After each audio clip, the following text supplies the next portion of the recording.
우리가 신앙생활 하면서 과연 제대로 가고 있는지, 제대로 믿음 생활하고 있는지 항상 스스로 체크해 볼 수 있는 중요한 여러 가지 질문들이 있습니다. 근데 우리가 스스로의 믿음을 체크하면서 던져야 될 질문 중에 가장 기초적인 질문이 있습니다. 그리스도인이라면 누구든지 이 질문에 대해서 예스라고 할 수 있어야만 진짜 믿는 사람이다 라고 인정할 수 있는 질문이 있습니다. 우리 전도 폭발하시는 분들은 전도하시면서 그 질문을 사용하시죠. 그 첫 번째 질문, 오늘 밤에 내가 죽어서 하나님 앞에 섰을 때에 내가 준비된 모습으로 하나님 나라에 들어갈 수 있는가? 라고 하는 질문입니다. 저는 이 질문을 이렇게 한번 바꿔보겠습니다. 지금 이 시간 주님이 내 생명을 불러가셔도 괜찮겠는가? 이 질문을 다른 말로 한 게 딴 게 아닙니다. 여러분, 오늘 이 시간 내가 죽어도 하나님 앞에서 괜찮겠는가? 이것은 우리 개인적인 인생의 마지막, 개인적인 종말에 대해서 준비되어 있는가? 라고 하는 질문입니다. 그런데 오늘 우리가 말씀을 통해 생각하려고 하는 것은 주님이 다시 오실 때에 주님을 맞이할 준비가 되어 있습니까? 라고 하는 질문입니다. 지금 이 시간 주님께서 재림하셔도 괜찮겠는가? 라고 하는 질문입니다. 여러분, 이 질문에 대해서 예스 할 수 있으면 구원받은 그리스도인으로서의 확신을 가진 사람이다, 그렇게 할 수 있습니다. 물론 여러분, 이 질문 앞에 자신이 없어서 벌벌 떨고 나는 안 됐다라고 생각하는데도 죽고 보니까 지옥이 아니라 천국에서 깨어 일어나는 감격을 가질 수 있습니다. 여러분 가운데 어떤 사람은 나 아직 준비 안 됐어요 하는데 주님 오시는데 내가 부활의 영광스러운 모습으로 변화되어서 공중에서 주님을 맞이하는 그런 자리에 서실 수 있습니다. 근데 문제는 이 확신이 없는 사람들은 이 세상에서 살아가면서 죄를 끊어버리고 모든 세상의 욕심을 다 끊어버리고 완전히 주님 앞에 헌신된 삶을 살기 어렵다는 거예요. 이 확신이 없기 때문에. 여러분, 간혹 우리 가운데 이런 분들을 보게 됩니다. 큰 위기를 경험하면서 내가 이러다 죽겠구나, 이게 끝이구나, 그런 상황까지 갔다가 다시 하나님이 은혜를 베풀어 주셔서 다시 살아나신 분들, 다시 새로운 생명을 연장받아서 살게 되신 분들의 삶의 모습입니다.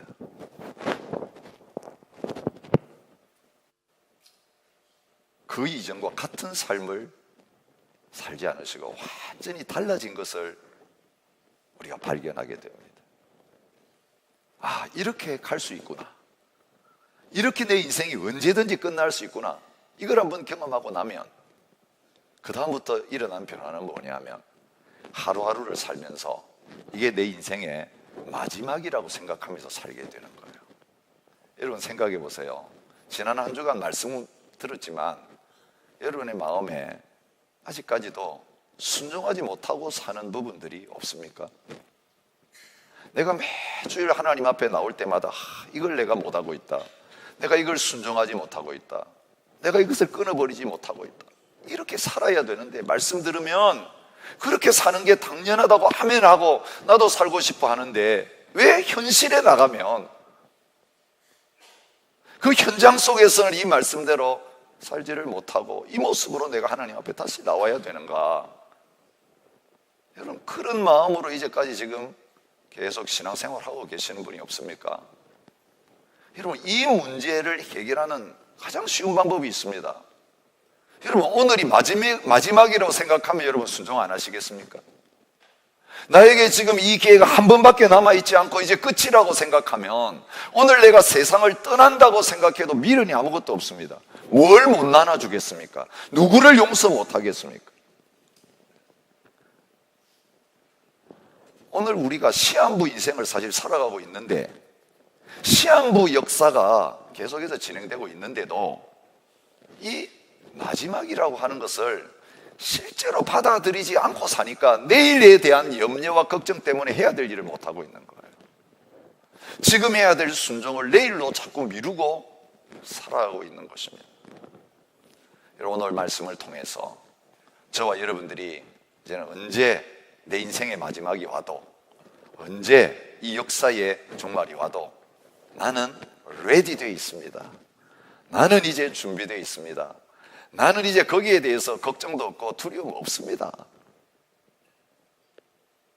여러분, 내 자신의 컨디션, 내 자신의 조건, 이것 가지고 우리 자신의 확신이 왔다 갔다 하지 아니하고 하나님께서 오늘 우리에게 허락해 주신 놀라운 구원, 하나님이 우리를 위해서 행하신 그 놀라운 일 때문에 하나님의 말씀과 하나님이 이루신 놀라운 역사에 근거해서 이제 두려움을 떨쳐버리고 담대하게 하나님 앞에 설 수 있는 저와 여러분들이 되실 수 있기를 축복합니다.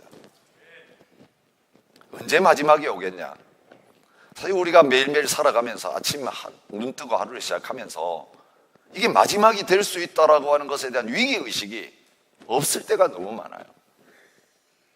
수없이 내 인생에 반복되었던 그 날이 또 오구나. 이거 뭐 별일이 아니고 또 무슨 일이 오늘 생기겠냐. 여러분, 지난날의 반복이 계속될 걸 기대하니까 하루하루에 대해서 소망이 없는 것입니다. 긴장감이 다 떨어져 버리는 겁니다. 어제하고 똑같이 또 오늘 계속되겠지. 여러분, 오늘 나이 드신 분들 이 자리에 많이 계시잖아요. 여러분, 아침에 일어나면 출근해야 되고 애들 학교에 데려줘야 되고 그 바쁜 시절은 아침에 눈을 뜨자마자 정신을 번쩍 차리고 침대에서 툭 튀어나옵니다. 근데 오늘 아무 약속이 없어요. 사람 만날 약속도 없고 할 일도 없고 오라는 데도 없고. 그런 경우 여러분, 아침에 일어날 때 어떤 마음으로 일어나세요? 여러분, 우리의 영적 긴장이 다 풀어지기 쉬운 거예요. 그나마 그래도 나에게 할 일을 주시고 뭔가 해결하지 않으면 안 될 문제를 주셨을 때는 하루하루를 시작할 때가 그 일 때문에 정신을 차리게 되지만, 그렇지 않은 경우는 시간 지나가면서 여러분, 영적인 긴장이 다 풀려버린 맥없는 그런 신앙생활을 하기가 쉽습니다. 근데 하나님이 한 번씩 우리를 정신 차리게 하시는 사건이 있죠. 내 일은 아니지만 우리 다른 사람의 인생 속에서 일어나는 일, 역사 가운데서 일어나는 일을 바라보면서 와우, 나에게 이런 일이 닥치면 어떡하지? 정신이 번쩍 들게 되는 거예요. 여러분, 이번 주간에도 한국의 속초 지역에서 일어난 산불을 여러분 뉴스로 보면서 그런 생각하지 않으셨습니까? 저도 뉴스를 읽는 가운데 아주 긴장된 한 목사님의 스토리를 읽게 되었습니다. 그 산불이 저녁에 발생했어요. 근데 너무 급속하게 강풍에 확 번지는 바람에 준비할 시간이 거의 없는 가운데서 많은 사람들이 그냥 알몸으로 나와야만 하는 그런 어려움을 겪었던 스토리들을 보게 됩니다. 이때 목사님은 한 10명의 성도들하고 예배를 드리고 있었습니다. 여러분, 예배를 드리는 가운데 바깥 집 앞에까지 산불이 왔는데 전혀 느끼지를 못하고 계셨습니다. 그대로 예배 드렸다면 고스란히 그 예배 드리는 자리에서 모든 성도님들과 함께 바로 천국에 갈 수 있는 그런 상황이었습니다. 근데 밖에서 기르던 3마리의 개가 계속해서 짖는 소리를 듣고 이게 무슨 일이 일어났나 예배 도중에 나와가지고 보시니까 바로 마당 앞에까지 불이 와 있는 것입니다. 급하게 성도들과 함께 그 예배당에서 뛰어나옴으로 말미암아 목숨을 건지게 된 스토리예요. 여러분, 몇 분만 지났더라도 피할 수 없어질 터인데 그 개가 짖는 소리 때문에 살게 되었다는 거죠. 얼마나 급했으면 개 3마리 묶어 놓았는데 2마리는 목줄을 풀어주었는데 1마리는 그 개 목줄을 풀 시간도 없어가지고 도망갔다는 거예요. 감사하게도 그 개가 어떻게 잘 피해가지고 화상을 입었지만 생명은 건졌다. 그런 재미있는 스토리였습니다. 여러분, 쓰나미 사건은 어떻습니까?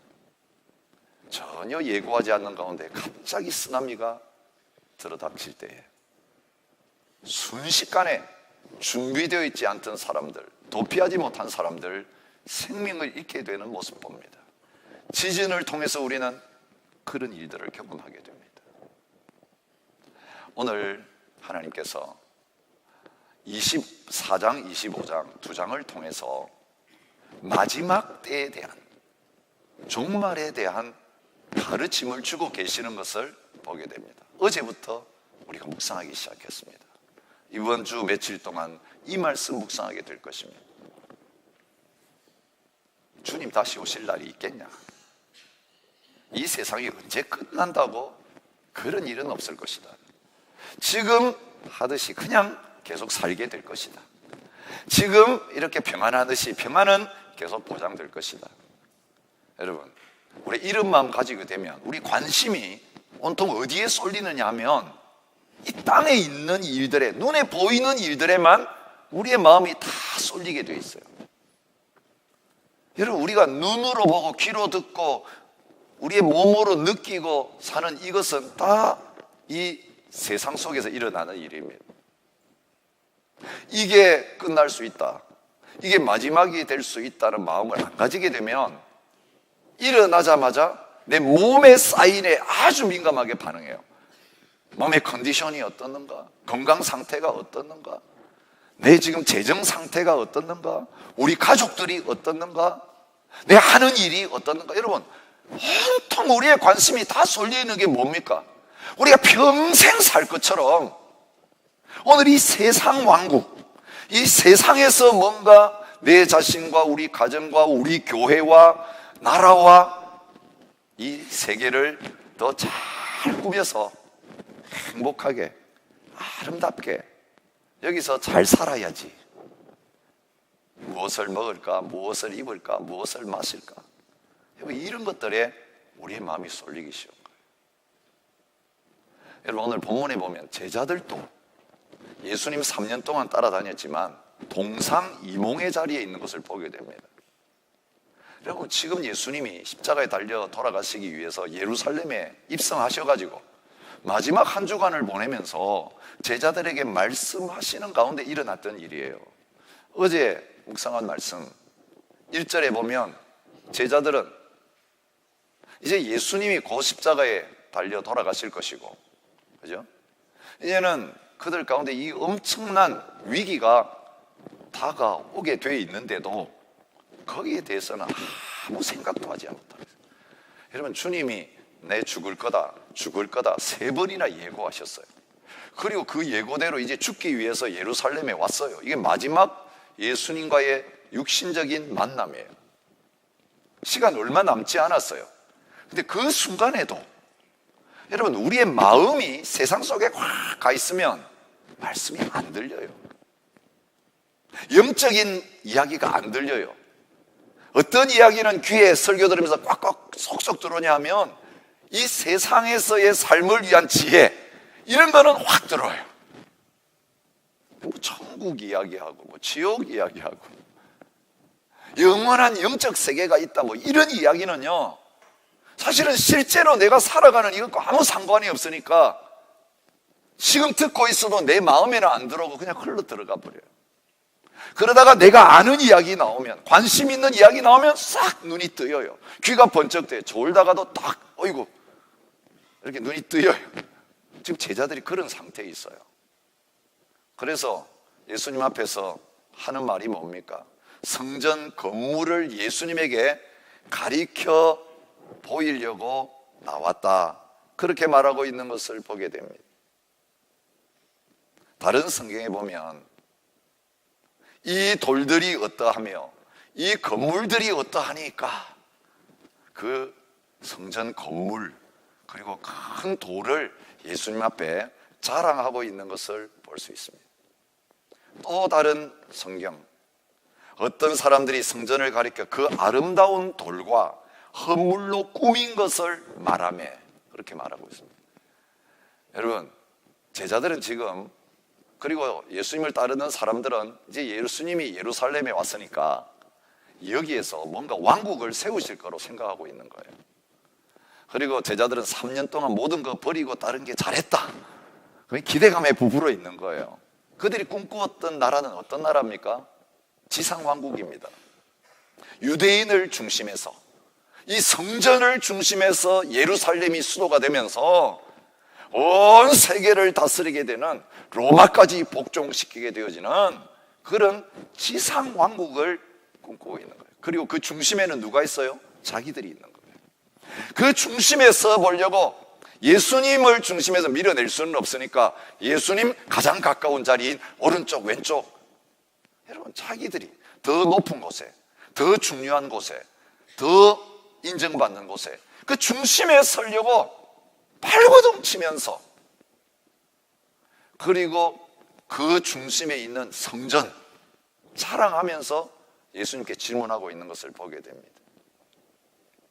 이 성전은 이미 죽어버린 헤롯 대왕이 BC 19년에 건축을 시작해서 BC 4년 죽을 때까지 짓다가 헤롯이 죽은 다음에도 계속 건축이 이어져서 예수님이 성전을 청결하게 하시는, 생애를 시작하기 전 요한복음 2장에 나타난 첫 번째 성결전 사건 때에는 몇 년째 건축되고 있었습니까?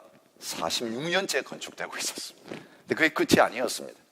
계속 건축되어서 AD 63년에야 완공이 되었습니다. 얼마나 대리석으로, 황금으로 아름답게 꾸몄는지. 그들은 이 성전을 이렇게 자랑했습니다. 헤롯 성전을 보지 못한 사람은 당대 최고로 아름다운 건물을 보지 못한 것이다.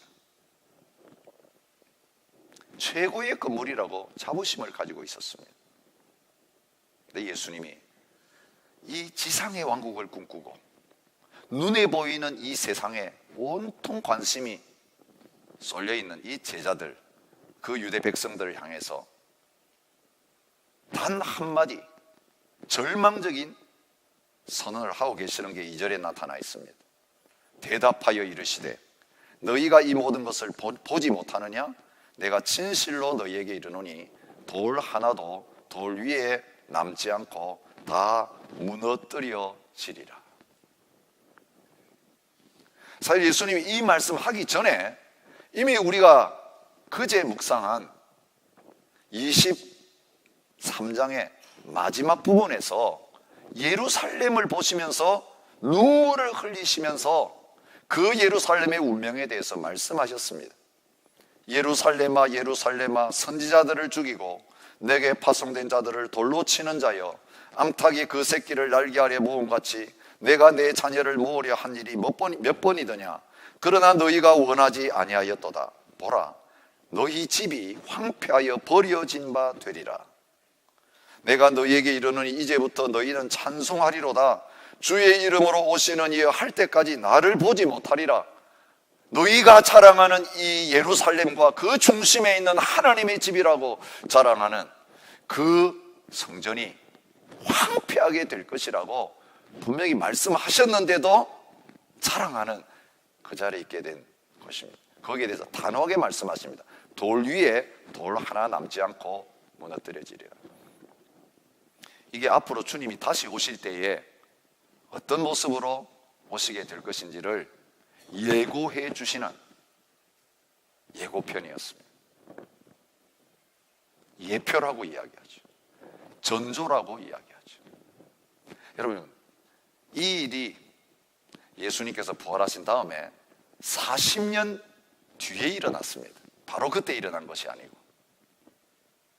AD 70년 로마의 나중에는 황제가 되었지만 티투스, 디도 장군이 와서 예루살렘을 다 파괴했습니다. 돌 위에 돌 하나 남지 않고 다 무너졌습니다. 왜 돌 위에 돌 하나 남지 않고 다 무너졌을까? 물론 지금 남아있는 성벽이 있죠. 통곡의 벽이라고 하는 그 벽은 남아있어요. 근데 다른 벽들은 다 무너졌습니다. 여러분, 그 성전 벽에 황금을 발랐습니다. 불이 태워지고 나니까 그 금이 다 녹아가지고 돌 사이로 스며들었습니다. 이 금을 벗겨가기 위해서 그 돌들을 다 하나하나 치워내고 그 금을 다 가져가려고 로마 군인들이 예루살렘 성전 함락시킨 다음에 그렇게 혈안이 되어서 돌 위에 돌 하나 남지 않는 상황이 벌어지게 되었다는 것입니다. 예수님이 이 말씀을 통해서 우리의 영적 관심이 어디에 있어야 되는가를 보여줍니다. 눈에 보이는 건물, 이 세상에서 눈에 보이는 어떤 것에 우리의 관심이 있어서는 안 되고, 이 지상의 왕국에 우리의 마음이 쏠려 있어서는 안 되고, 보이지 않는 진정한 성전, 하나님의 나라에, 이 마태복음에서 말하는 건 천국이에요. 이미 예수님이 오심으로 시작되었고, 예수님이 다시 오실 때 완공되고 완성될 그 하나님의 나라, 보이지 않는 이 영적인 나라에 우리의 모든 관심이 있어야 된다는 것을 말씀해 주고 있습니다. 예수님이 첫 번째 성전에 올라가셔서 성전을 청결하게 하신 다음에 그 지도자들에게 하신 말씀이 있습니다. 너희가 이 성전을 헐라 내가 사흘 동안에 일으키리라. 아니 46년 동안 지금 짓고 있는데 어떻게 3일 만에 당신은 일으키려고 합니까? 그 질문에 대해서 예수님은 대답하지 않으십니다. 나중에 제자들이 예수님 부활하신 다음에야 이 성전을 다시 3일 만에 짓는다는 게 뭔가 알았어요. 3일 만에 예수님이 부활하신 걸 경험한 다음에 이 성전을 허물라 내가 사흘 만에 짓겠다 한 것이 예수님 자신을 가르친다는 것을 깨달았어요. 그래서 이 사건을 기록하면서 요한은 거기에 주석을 함께 붙이고 있는 거예요. 예수님이 진정한 성전이 되신다는 것을 그들에게 보여주십니다. 그런데 유대인들은 참 성전이신 예수님이 왔는데 참 성전의 그림자에 불과한 성전을 인정하지 아니하고 모독한다라고 하는 죄명으로 참 성전이신 예수님을 십자가에 못 박아 죽인 것입니다. 마지막에 우리가 새 예루살렘, 주님이 다시 오셔서 완성하실 때에 그 예루살렘의 모습이 어떤 모습일까를 요한계시록 21장 22절에서 말씀하고 있는 것을 보게 됩니다. 성 안에서 내가 성전을 보지 못하였으니 이는 주 하나님 곧 전능하신 이와 및 어린 양이 그 성전이심이라 그렇게 말하고 있는 것입니다. 지금도 이스라엘 백성들, 유대인들은 예수님을 메시아로 믿지 않습니다. 그러면서 통곡의 벽에 가서 기도하면서 뭘 지금 계획하고 시행하고 있는지 아시죠? 제3성전을 다시 세우려고 하는 프로젝트를 진행하고 있습니다. 근데 예수님 말씀하십니다. 너희가 온 백성과 모든 민족에게 복이 되어야 될 그 사명 감당하라고, 흩어지라고. 이 성전도 주었고 율법도 주었는데 오히려 너희들은 그 사명을 잊어버리고 하나님조차 거역하면서 자신들이 하나님 노릇하는 그 자리에 있었기 때문에 이제는 그 모든 성전과 예루살렘과 너희 민족들을 이제는 다 흩어버리고 내가 원하는 진정한 성전, 진정한 하나님의 나라를 내가 세우겠다, 그렇게 말씀하시는 것입니다. 여러분, 이것 때문에 우리가 누리게 된 은혜가 뭐냐면 우리가 이제는 성전된 자리에 서게 된 것입니다. 너희는 사도들과 선지자들의 터 위에 세우심을 입은 자라. 그리스도 예수께서 친히 모퉁이 돌이 되셨느니라. 그의 안에서 건물마다 서로 연결하여 주 안에서 성전이 되어가고 너희도 성령 안에서 하나님이 거하실 처소가 되기 위하여 그리스도 예수 안에서 함께 지어져 가느니라. 돌로 지은 건물 성전이 아니라 구원받은 하나님의 백성들, 사람을 통해서 지어져 가는 아름다운 성전으로 저희들이 변화되어지고, 이제는 복음을 증거하고 믿는 자들이 계속해서 늘어나면서 이 성전이 완공되어 가는 가운데 있다는 것을 보여주고 계시는 것입니다. 여러분, 이것을 통해 주님 말씀하십니다. 눈에 보이는 모든 것은 영원한 게 아무것도 없다는 거예요. 눈에 보이는 우리 몸뚱아리부터 시작해서 이 세상에서 우리가 그렇게 가지려고 추구하고 있는 그 모든 이 세상의 것들은 영원하지 않고 반드시 우리에게서 다 떠나가게 되어지는 끝나는 순간이 있게 되어진다는 것입니다.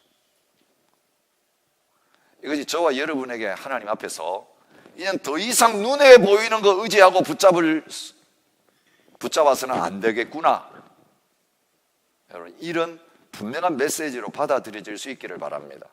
그게 어떤 모습으로 나타나느냐 하면, 말씀하신 그대로 그토록 우상시하고 그토록 숭배했던 예루살렘과 성전이 완전히 무너지고 끝장나는 그 일을 보면서 그들이 깨닫게 된 것입니다. 아, 의지하지 말아야 될 걸 의지하고 붙잡았구나. 여러분, 오늘 저와 여러분들 아무리 노력하고 애써도 언젠가는 하나님 우리 부르시면, 그리고 주님 다시 오시면 우리가 이 땅에서 살려고 준비해 놓았던 그 모든 것들, 더 오래 건강하게 살아보려고 준비했던 건강한 몸, 이거 다 소용없게 되는 거예요. 영원한 하나님 나라의 새 삶을 위해서 내가 준비하지 않은 집과, 내가 준비하지 않은 몸과, 내가 준비하지 않은 기업과, 내가 준비하지 않은 하늘의 모든 보화를 가지고 주님께서 우리에게 은혜로 주시면서 영원히 하나님 나라의 기쁨과 행복을 누리며 사는 자리에 서게 하실 것입니다. 그런데 주님 이 말씀하시고 나니까 제자들에게 문제가 있었습니다. 그들은 그 날과 시기를 알려고 또 주님께 질문을 던집니다. 제자들이 조용히 와서 이르되 우리에게 이르소서 어느 때 이런 일이 있겠사오며 또 주의 임하심과 세상 끝에는 무슨 징조가 있사오리까? 여러분, 주님의 몸된 교회 가운데 두 가지 극단이 있어요. 재림 없다, 마지막은 안 온다, 이렇게 하고 세상에만 빠져서 사는 무관심한, 주님의 재림에 무관심한 그리스도인이 있는가 하면 정반대 그리스도인이 있습니다. 금방 예수님이 올 것처럼 온갖 무슨 징조 이야기하는 사이트 다 들어가서 보고, 유튜브 계속 보고 오늘 무슨 새로운 사인이 없나, 이렇게 해가지고 두려움 가운데 사로잡히는 사람이에요. 7년 대환란, 휴거, 그죠? 또 요즘 베리침, 뭐 이상한 것들 막 이야기하면서 지금 우리 시대에 얼마 있지 않아서 끝장날 것처럼 막 사인을 이야기하는, 여기에 마음을 두면서 또 심지어는 매달 며칠 날 온다라고 하는 그 예언의 말 듣고 따라다니는 사람들, 여러분, 그 사람들 가운데 대부분들이 이단에 속해 있습니다. 교회 안에 있어도 이단적인 가르침, 성경적 가르침에는 관심이 없고 온통 그들이 추구하는 거 보면 이단적인 가르침을 그렇게 쏙쏙 받아들입니다. 그런데 그 마음 중심에 뭐가 있느냐 하면 두려움이 있는 거예요. 너 이렇게 해가지고 주님 다시 오실 때 구원받겠느냐, 막 이렇게 당장 올 것처럼 겁을 주면 거기에 마음에 딱 위압감이 들려가지고 천국 들어가려면, 주님 오실 때 다시 휴거 되려면 이렇게 해야 돼요 하면서 하라고 하는 것을 다 하는 거예요. 지금 신천지 14만 4천 명에 들려고 온갖 혈안이 되어서 노력하고 있는 사람들, 그런 사람들입니다. 하나님의 교회에 빠져가지고 가정, 집 다 돌보지 않고 거기에 올인하는 사람들, 그런 사람들, 여호와의 증인, 안식교 다 시한부 종말론에서 시작되었습니다. 예수님께서 오늘 이 종말에 관한 말씀을 하시면서 이 거짓 선지자들의 미혹을 받기 쉬운 그 상태에 있는 제자들과 그 종말에 관한 말씀을 들은 제자들의 사람들, 믿음의 사람들에게 오늘 이 말씀을 주고 계시는 거예요. 이 모든 것은 재난의 시작이지만 아직 끝은 아니다. 그러면서 언제 오느냐, 무슨 징조가 나타나느냐, 그것보다도 더 중요한 것은 뭐냐 하면 우리가 그 날들을 맞이할 준비를 갖추고 있는 사람인가? 여기에 더 관심을 가지라고 말하는 거예요. 제자들이 여러분 질문한 내용이 뭐냐면 주님께서 예루살렘 성전의 마지막을 이야기하니까 뭐라고 질문하고 있죠? 어느 때 이런 일이 있겠사오며 또 주의 임하심과 세상 끝에는 무슨 일이 있겠나이까? 예루살렘 성전이 망하는 것이 예수님 다시 오시는 거라고 동일하게 생각하고 있었어요. 그래서 이 두 가지 질문을 같이 하는 거예요. 여러분 초대교회에 혼돈이 있었던 건 뭐냐면요, 예루살렘이 망해버렸는데도 예수님 안 오시니까 재림은 없다, 이런 사람들이 나타나게 된 거예요. 예루살렘 멸망 전에는 예루살렘 멸망이 곧 예수님 재림하는 날이라고 생각하면서 기다리는 열광적인 그런 모습으로 마지막이 이제 곧 올 것처럼 그렇게 살았던 사람이 있어. 이런 불안감이 있으니까 사람들이 나타나가 내가 그리스도다, 내가 그리스도다, 막 어려운 문제들이 생기고 이제는 이스라엘 민족이 망하게 된 그런 사건들이 일어나니까 이런 영적인 혼돈이 오게 된 것입니다. 그때 예수님이 이 말씀을 통해 미리 경고하시는 게 뭐냐면, 그런 너희를 미혹하는 사람들이 일어나도 거기에 헷갈리지 마라. 예루살렘 망하는 거하고 내가 다시 오는 것은 같은 게 아니다. 중요한 것은 언제가 될지 모르지만 예루살렘이 망하는 것은 내가 예언한 종말에 관한 예언도 반드시 이루어지는 것을 증거로 보여주는 거다.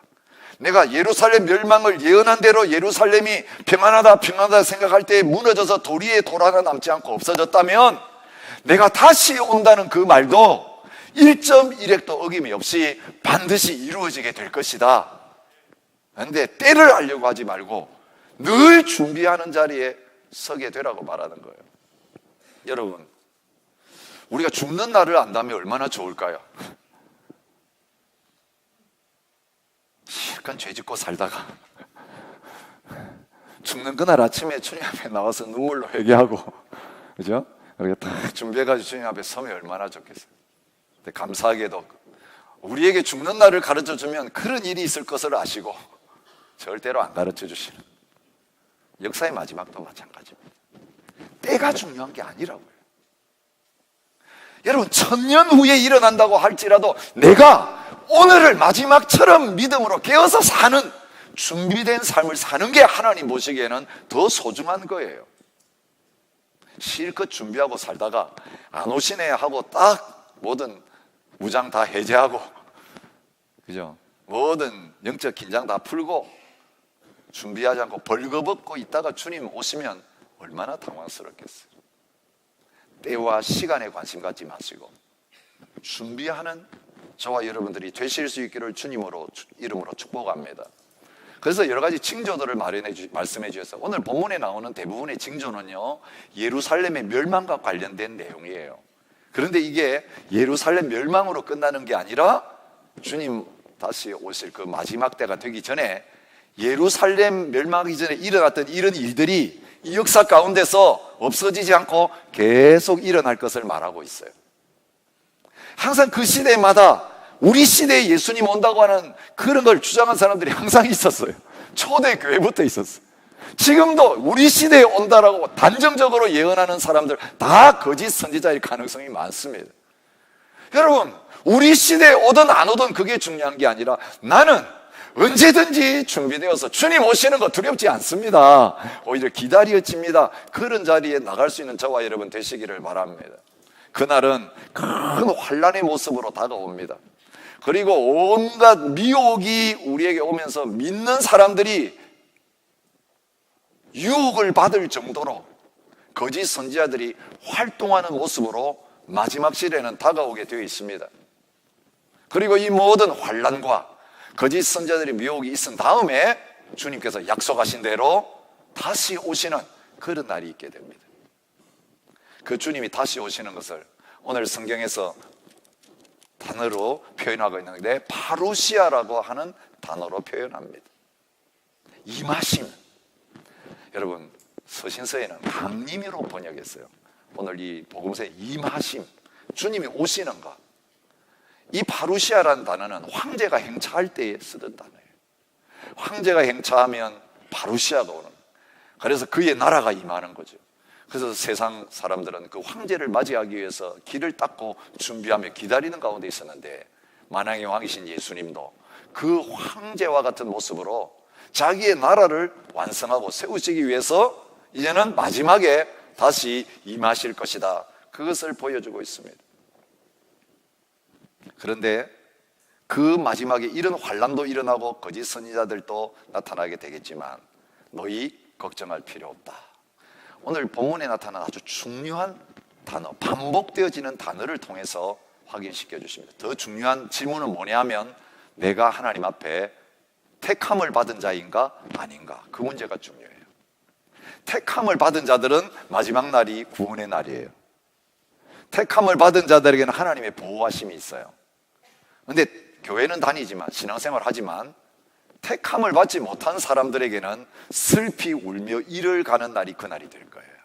바깥 어두운 데 쫓겨나는 날이 그날이 될 거예요. 알곡과 가라지를 갈라내는, 그래서 가라지는 모아서 불에 태우는 날이 택함을 받지 못하고 청함만 받아가지고 하나님의 교회 안에, 믿음의 세계 안에 와 있는 사람들의 운명이라고 말하는 거예요. 오늘 우리가 혼돈에 빠져서는 안 됩니다. 그날이 언제인지 상관없어요. 징조가 있는지 없는지 상관없어요. 오신다고 약속하신 대로 분명히 오실 것인데, 오늘 마지막이 되어도 나는 하나님 앞에서 택함 받은 사람이다 라고 하는 이 확신을 가지고 있으면 주님 오실 때 당당하게 그 주님 영접하는 자리에 서게 되어질 줄 믿습니다. 여러분, 택함 받은 자들에게 하나님 주시는 은혜가 무엇입니까? 전무후무한 환난이 오게 되어도 택하신 자들을 위하여 그날을 감해 주시리라, 22절에 말하고 있어요. 그리고 택함 받은 이 백성들을 미리 말씀하시면서 뭐라고 합니까? 그런 환난의 날이 일어나면 산으로 도망해라. 빨리 도망가는 것이 살 길이다. 집안에 물건 가지러 내려가지 말고 바로 도망가라. 여러분, AD 70년에 예루살렘과 성전이 망할 때에 그 예루살렘 안에 있었던 많은 성도들 가운데 이 주님의 예언의 말씀, 약속의 말씀을 붙든 사람들은 그 일이 일어나는 것을 보면서 바로 예루살렘에서 도망 나왔습니다. 요단강을 건너가지고 펠라라고 하는 도시에 들어가서 도피했습니다. 그들에게는 이런 끔찍한 재난이 임하지 않았습니다. 여러분, 도피하라고 하시는 말씀을 주시고, 그리고 너무 길어지면 우리가 이거 감당 못할까 봐서 택한 백성들을 위해서 그 고난받는 시기를 짧게 만들어 주신다. 그러니 주님, 나는 믿음이 약한데요, 나는 부족한데요, 이런 어려움이 너무 계속돼가지고 내가 믿음을 버리면 어떡하죠? 여러분, 그런 마음 다 있죠. 순교 이야기하면 아이고 나는 순교 못해요. 걱정하지 마세요. 하나님이 감당할 시험 외에는 우리에게 주시지 않습니다. 그리고 우리가 감당하지 못할 경우에는 어떻게 하신다고요? 피할 길을 열어주십니다. 이걸 지금 주님의 백성들에게 약속하고 계시는 거예요.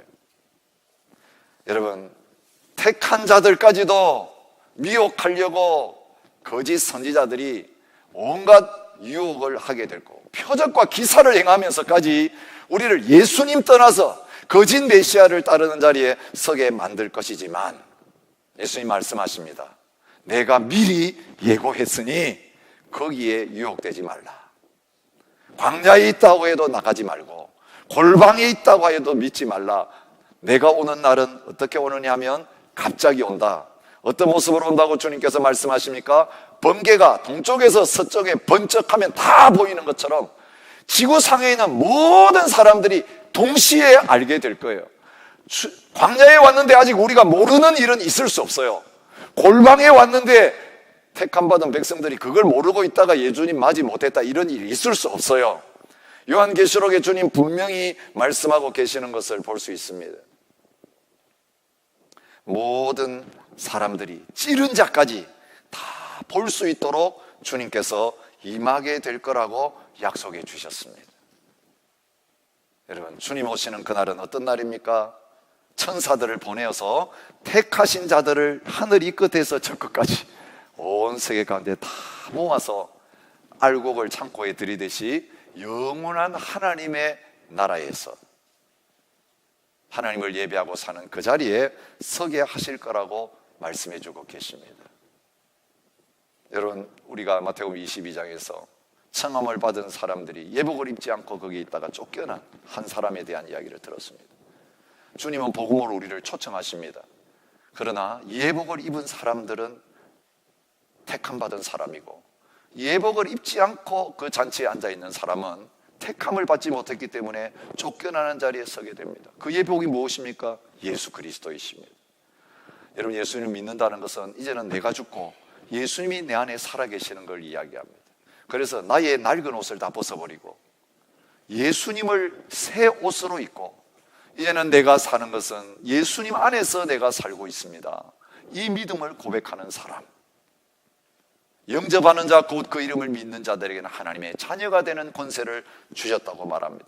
믿는 자는 다른 말로 하면 택함받은 사람입니다. 그 창세전에 그리스도 안에서 우리를 택하사 우리로 사랑 안에서 그 앞에 거룩하고 흠이 없게 하시려고 하는 사람들, 우리가 하나님을 알기도 전에 하나님 우리를 택해서 하나님의 자녀가 되게 하셨고, 우리를 위해 2000년 예수님을 보내 십자가에서 우리 죄를 대신하여 죽게 하셨고, 성령을 이 땅에 보내어서 복음을 들을 때 우리의 마음에 내가 죄인인 줄 깨닫고 주님 앞에 죄를 고백하고 예수님을 나의 구원자와 구주로 영접하는 그 역사가 일어나게 하셨습니다. 여러분, 이 믿음을 가진 자가 창세전부터 선택함을 받은 자입니다. 그래서 너희가 택하신 족속이다. 육신적으로는 택함을 받았지만 하나님 앞에서 버림당한 유대인과 달리 너희들은 이제 하나님 앞에 영원히 선택된 백성이라고 말하고 있습니다. 여러분, 이 선택된 자들에게 하나님이 어떤 특권을 주십니까? 누가 능히 하나님께서 택하신 자들을 고발하리요? 그렇습니다. 우리 연약합니다. 우리 부족합니다. 그러나 그것 때문에 우리 구원을 잃어버리지 않습니다. 사탄이 우리를 참사하고 고발합니다. 너 지금 죽으면 천국 갈 수 없다. 아니요, 우리의 의로 천국 가는 게 아니라 우리를 선택해 주시고 우리를 위해 십자가에 죽으신 예수 그리스도의 보배로운 피로 말미암아 우리가 영원한 하나님의 백성이 되고 천국 갈 수 있는 것입니다. 하나님이 구원을 시작하셨고 하나님이 우리의 구원을 완성하실 것입니다. 요한계시록 17장 14절에 마지막 때에 일어날 일을 말합니다. 그들이 어린 양과 더불어 싸우려니와 어린 양은 만주의 주시오 만왕의 왕이심으로 그들을 이기실 터이요, 또 그와 함께 있는 자들, 그 부르심을 받고 택하심을 받은 진실한 자들도 이기리로다. 치열한 영적 싸움의 현장 속에서 어린 양을 대적하는 마귀가 이길 수 없는 것처럼, 예수님을 세상이 이길 수 없는 것처럼 그 어린 양을 따르는 선택함을 받은 모든 하나님의 백성들도 이 환난을 이기고 유혹을 이기고 주님 오셔서 나팔 볼 때에 알곡이 되어서 추수하는 그 자리, 영원한 하나님의 나라의 백성 되는 그 자리에 들어가게 될 것을 약속해 주셨습니다. 우리의 승리는 우리의 노력이 아닙니다. 우리의 의가 아닙니다. 오직 예수 그리스도의 십자가입니다. 그의 보배로운 피입니다. 오늘 이 성찬을 통해서 주님,